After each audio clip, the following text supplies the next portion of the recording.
संसार भितर शांति रक्षा महाप्रभु जगतनाथ जगन्नाथ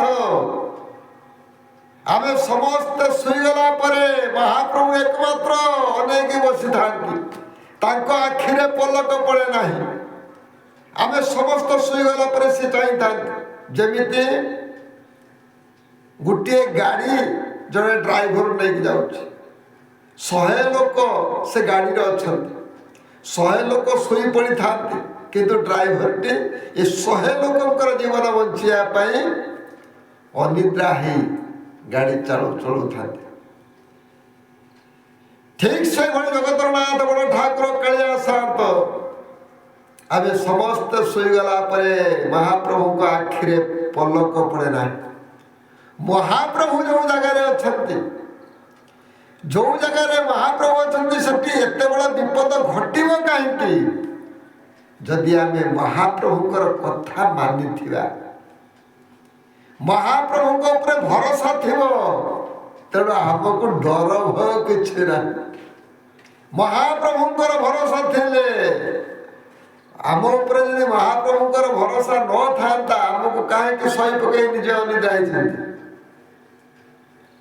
अनेक प्रकार पुराण उदाहरण दे अनेक प्रकार मुनि ऋषि भितर तत्वज्ञान आमको बांटी सत्यता जागृत करने शत्रु मान को विनाश करने अनेक प्रकार पुराण सृष्टि करी उदाहरण देते आमको अनेक प्रकार भावना भी सृष्टि कर जो भावना जीव से भली फल पाइब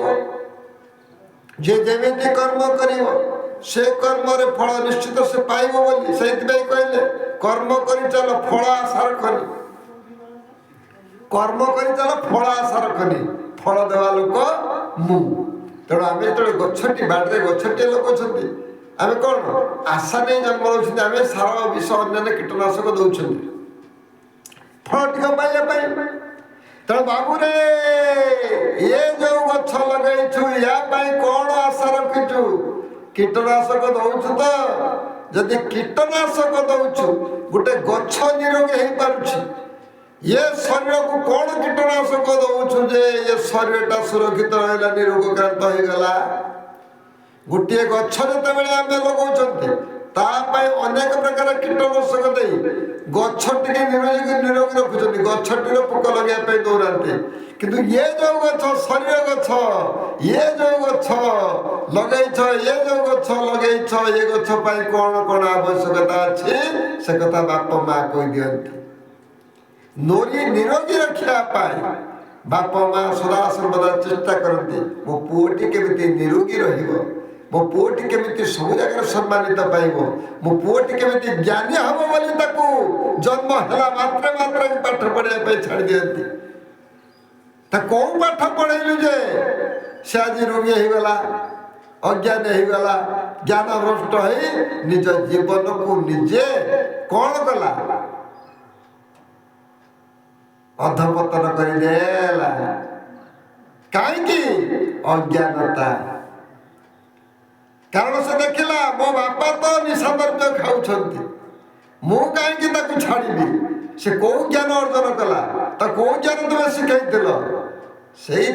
अनेक प्रकार उदाहरण देले गुरु न धरी अर्जुन कहूँ पाइबू तो ज्ञान कौ गुरु पाखक पठेच रे बापा